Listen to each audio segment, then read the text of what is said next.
आता जर आम्हाला न सांगता असे कोमात गेलात ना तर आय विल पनिश यू। हे घर म्हणजे ना एक दलदल झाली। हे जे काही सुरू आहे ते त्या मोरजकरांशी काय बोलले आहे त्यामुळे सुरू आहे। तू जे काही सांगितलंयस त्याच्यावर या घरातलं वातावरण अवलंबून आहे। कमिशनर साहेब दुपारी प्रेस कॉन्फरन्स घेणार आहे। फोन लावा त्यांना, मला बोललं पाहिजे त्यांच्याशी। बाबा हे कुठेतरी थांबायलाच हवंय। मला माहिती आहे ती मी केलेली चूक होती, पण म्हणून आयुष्यभर का भोगू मी हे? त्याच्या विरुद्ध पुरावे गोळा होण्याच्या आत एकदा त्याच्याशी बोलायचंय मला। आज आपण नाही गेलात तर नाही चालणार का? असं काय करते? आज नाही तर उद्या परवा कधीतरी जावं लागेलच ना। मग तिथे गेल्यानंतर काय करणार आहेत ते? म्हणजे वेड्यांना देतात तसा शॉक बीक नाही ना देणार मला? अगं सुमिताई, तू काय वेडी आहेस का? एक तर तुला काही झालेलं नाहीये आणि ते डॉक्टर तपासेल तुला फक्त आणि फार फार तर एखादी गोळी देतील, तेवढी घ्यायची म्हणजे झालं। हा मग मला सतत असं का वाटतं की मला काहीतरी झालंय किंवा होणार आहे? मनाचे खेळ आहेत ग तुझ्या सगळे, नको विचार करूस। हा वेड लागल्यानंतरच मनाचे खेळ सुरू होतात ना? मला नाही माहित, चल आपल्याला उशीर होतोय। चल। नाही, मी काय म्हणते, आज नको ना म्हणजे बघ चिव पण रडायला लागली। तू तिची काळजी नको करू, मी तिला आत्याबाईंकडे ठेवून येते। हा नको ना, तिचं रडणंही खूप विचित्र आहे ग। सुमिताई, मी म्हंटल ना तू काळजी नको करू, मी तिला आत्याबाईंकडे ठेवून येते।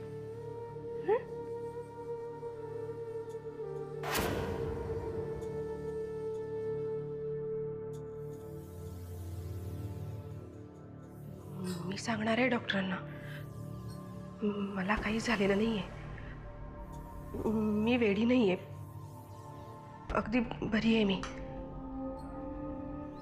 सांगणार आहे त्यांना, मला काही झालेलं नाही, काही झालेलं नाही मला। रडू नको, चल आता।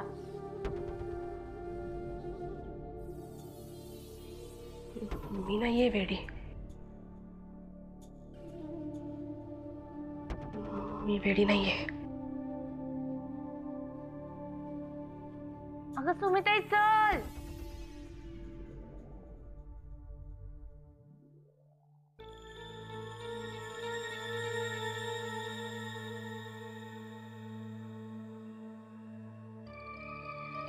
साहेब अशा गोल गोल गोल गोल फेऱ्या काय मारताय?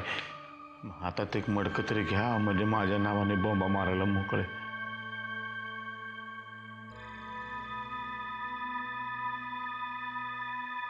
बॉम्बा मारायला लागणारच आहेत ते तुलाच, कारण एकदा तुला टायरमध्ये घातला तुझ्या ऐवजी बोंबलायला दुसरं कोणी येणार नाही। हो साहेब, मी निर्दोष आहे हो। मी कुठे म्हणलं होतं तू दोषी आहेस म्हणून? फक्त जे घडलं होतं तेवढं एकदा मला सांगून टाक, तुझ्याकडून जास्त काही ऐकायची माझी इच्छा पण नाहीये। हो पण माझा काय पण दोष नाही, मी 10 वेळा सांगितले। अरे तुझा दोष नाहीये, मग त्या रात्री पिस्तूल घेऊन तू काय बाहेर मच्छर मारायला गेला होता का? साहेब तुम्ही आता मला टॉर्चर करायला लागलाय। अरे हे तर काहीच नाही, उद्या टायर येणार आहे गुळगुळीत झालेलं, त्यापेक्षा काय ते आजच तुझा गुन्हा कबूल करून टाक। तुला वाटत असेल कोणाचा तरी फोन येईल, कोणीतरी तुला वाचवेल, तर असं काहीही होणार नाहीये। साहेब, कमिशनर साहेबांचा फोन आला आहे।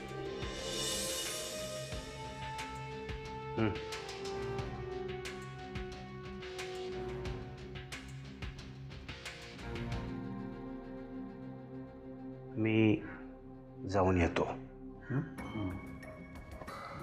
तोवर काय ते नीट आठवून ठेवायचं। ओके. अगं काय केलं नाही. ऑल दी बेस्ट तुला. काय नाही.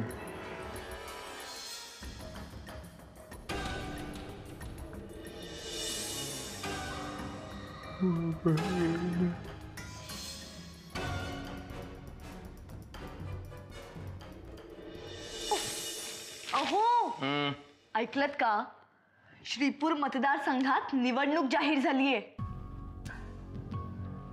श्रीपूर म्हणजे रमावती जवळचा मतदारसंघ. मग त्यात तुला एवढं आनंदी होण्यासारखं काय आहे?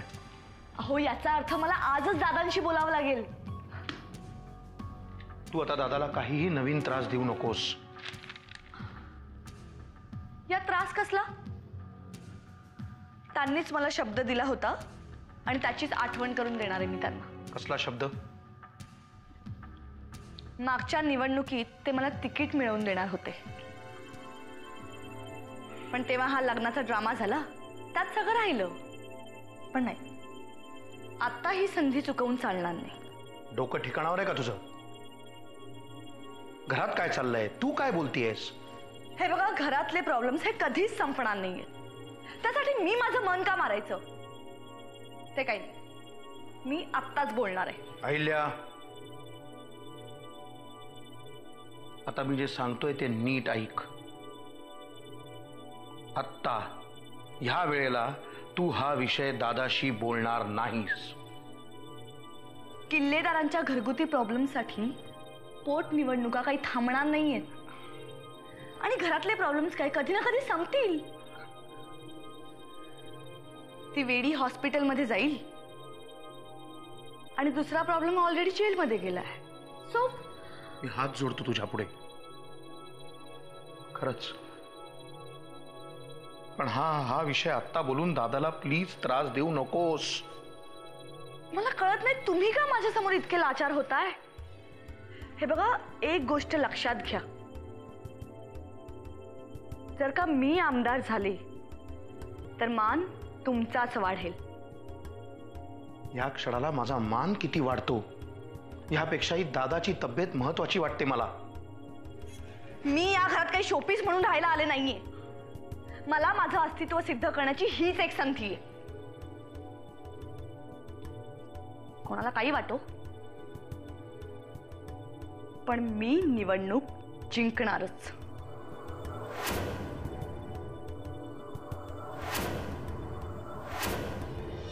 बघ सुमित्रा, तू एकदम ठणठणीत आहे, तुला काही झालं नाहीये म्हणाले ना डॉक्टर. हो, मलाही आता खूप बरं वाटतंय. उगीच घाबरत होतीस तू डॉक्टरांकडे यायला. सांगितलं ना त्यांनी तू आता बरी आहेस. मला वाटलं ते शॉक देतील. काहीतरी काय शॉक कशाला देतील? उगाचच घाबरत होते मीही. नाही, ते डॉक्टर किती छान बोलले. म्हणजे मी नक्कीच रेडी नाही आहे. आता तू परत परत त्या विषयांवर येऊ नकोस. तू बरी आहेस. हो, मी बरी आहे. चल आपण घरी जाऊया. घरी जाण्याच्या आधी देवळात जायचं. हो, जाऊया ना.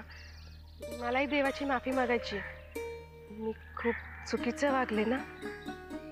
काहीतरी काय, जसं शहाण्यासारखी वागायची बुद्धी तो देतो, तसंच वेड्यासारखं वागायची बुद्धी पण तोच देतो. नाही, असं नको म्हणू. तो रागवेल आपल्यावर. चल आपण जाऊया देवळात. पण त्याआधी मी अमृताला फोन करते. हा, कोण अमृता? आपली अमृता. हा हा, आपली अमृता. कशी आहे ती आता? तिला काय झालं? बरी आहे ती. हो, बरी आहे नाही का. चल आपण देवळात जाऊया का? त्याआधी अमृताला फोन करते. हो.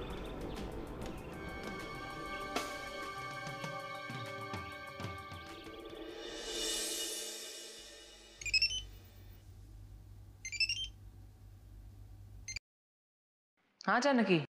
हा, तू बाकीचं काही बोलण्याच्या आधी मला सांग, हे कसे बरे आहेत ना? छान. तू तिथे बाबांची चिंता कर आणि ते इथे तुझी काळजी करतायत. मला कळत नाही तुम्ही दोघं एकमेकांपासून लांब जाताच कशाला? अगं ये, काहीतरी काय बोलते, कोणी ऐकेल ना. आपलं बोलणं ऐकायला इथे कोणाकडेही वेळ नाहीये. कारण परशू काकाला आत्ताच जामीन मिळालाय.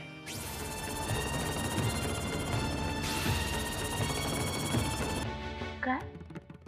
हो, वाकणीस काका त्याला घेऊन येतच असतील.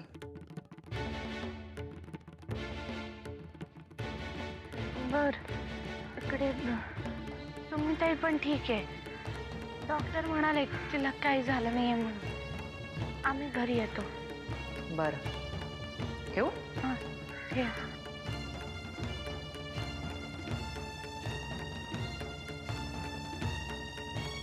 काय ग? काय झालं? एवढी अस्वस्थ का झालीये?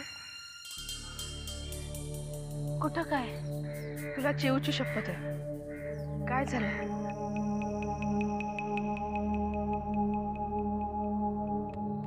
परशुदादांना जामीन मिळालाय. वाकणीस काका परशुदादांना घेऊन घरी येत आहे. काय झालं सुमिताई? तू एकदम शांत का झाली? नाही, कुठे काय झालंय? आपण कुठे जाणार होतो? देवळात. हां, देवळात. चल जाऊया. तू घाबरू नको. ह्यांनीच त्यांना जामिनावर सोडून आणलंय ना, म्हणजे यांच्या डोक्यात काहीतरी तरी असेल. नाही, मी घाबरत नाहीये. तहान लागल्यामुळे घशाला कोरड पडली, बस. जानकी, पाणी आणून देतेस मला? देते. तू गाडीपाशी थांब, मी आणते पाणी.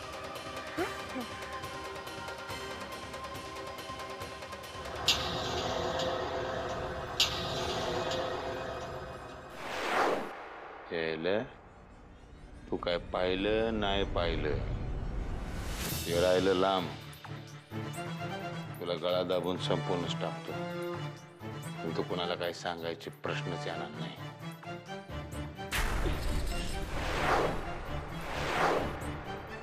अशी नाही ऐकणार ना? तुझ्या पोरीला आधी संपवतो, मग तुला. बेस्ट आयडिया आहे. चिव काय आता चिव गेली म्हणून समज.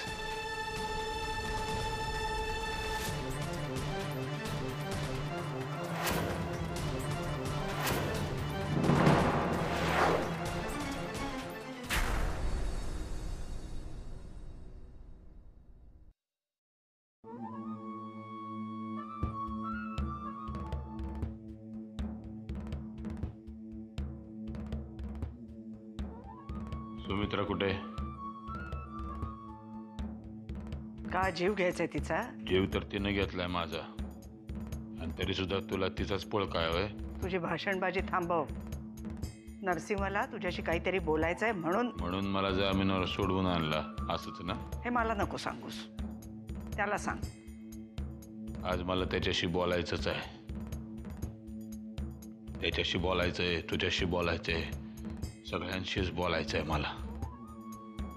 मी जरा माझ्या खोलीत जाऊन येतो. का?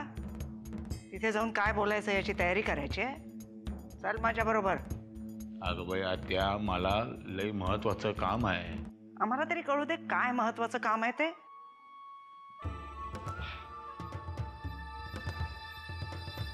जा.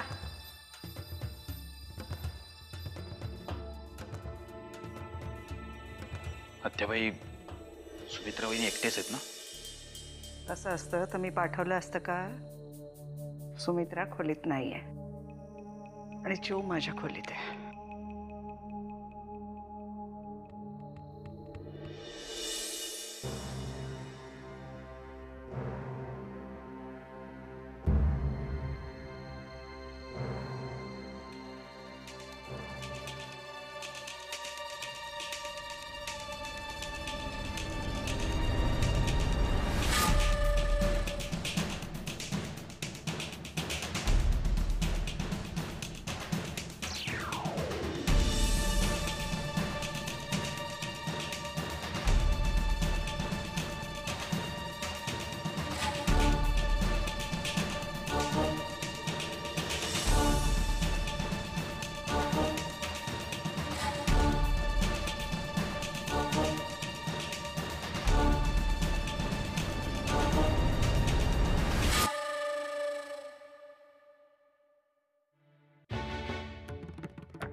सुमित्रा बहिणी कुठे आहेत? त्या तुमच्यावर गेले होते ना?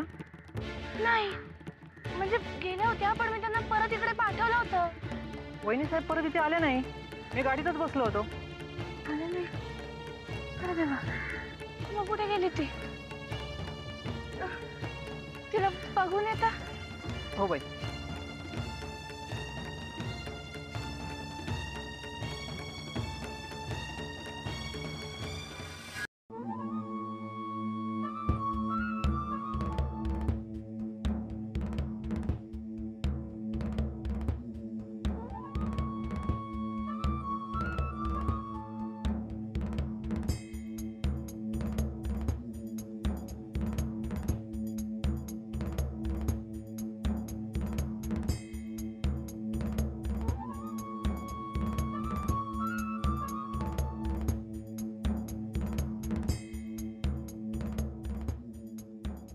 आतेबाई, वामन, तुम्ही आज जा. थांबा. त्या सगळ्यांना मी बोलवले. मला नाही वाटत आत्ता त्यांची इथे काही गरज आहे. नाही, पण मला गरज आहे ना. जानकी वहिनी, अमृता, घरातले सगळे नोकर चाकर सगळ्यांनी इथे यायला पाहिजे. त्यांना काय फरक पडणार आहे? मला खूप फरक पडतो. आणि या सगळ्यांच्या समोर पोलिसांनी मला फरफटत पोलीस स्टेशनमध्ये नेलंय. आणि या सगळ्यांच्या समोर माझ्या कपाळावर शिक्का मारला गेला की परशुराम हल्लेखोर आहे. हे बघ परशु, तुम्हाला फक्त एवढंच सांग, सुमित्राने जे काही सांगितलं ते खरं आहे.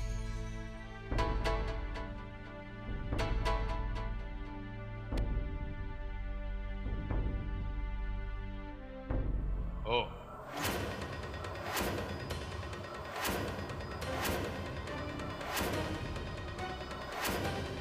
याचाच कबुली जबाब द्यायला मी तुमच्या समोर उभा आहे.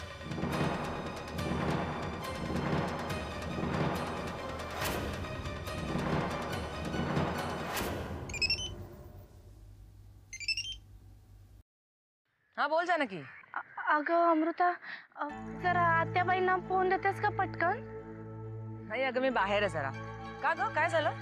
गेला होता ना डॉक्टरांकडे? हो गेले होते, पण काय जानकी, सुमित्रा काकू ठीक आहे ना?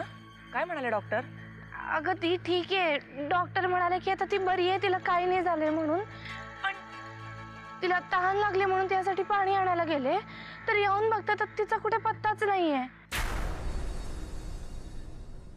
काय? पत्ता नाही म्हणजे?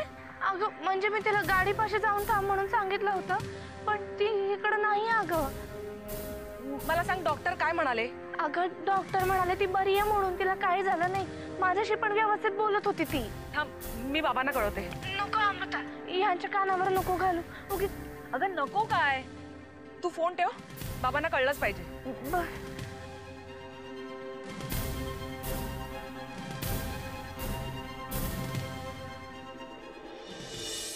सुमित्रा बोलली ते खरं आहे. तिने मला पिस्तूल घेऊन खोलीच्या बाहेर जाताना पाहिलं. ही गोष्ट मी पण कधी नाकारली नाही, नाकारणार नाही. पण त्यानंतर मी कुठं गेलो हे नाही तिला ठाऊक. तुला आठवतं की नाही मला माहित नाही दादा, पण त्या दिवशी लय मोठं भांडण झालं होतं. ते भांडण इतकं विकोपाला गेलं की तू माझ्या मुस्कटात मारलीस. तो अपमान मला सहन झाला नाही म्हणून मी त्या दिवशी लई दारू प्यालो, दारू पिऊन तेच झालो. आणि मग मला असं वाटायला लागलं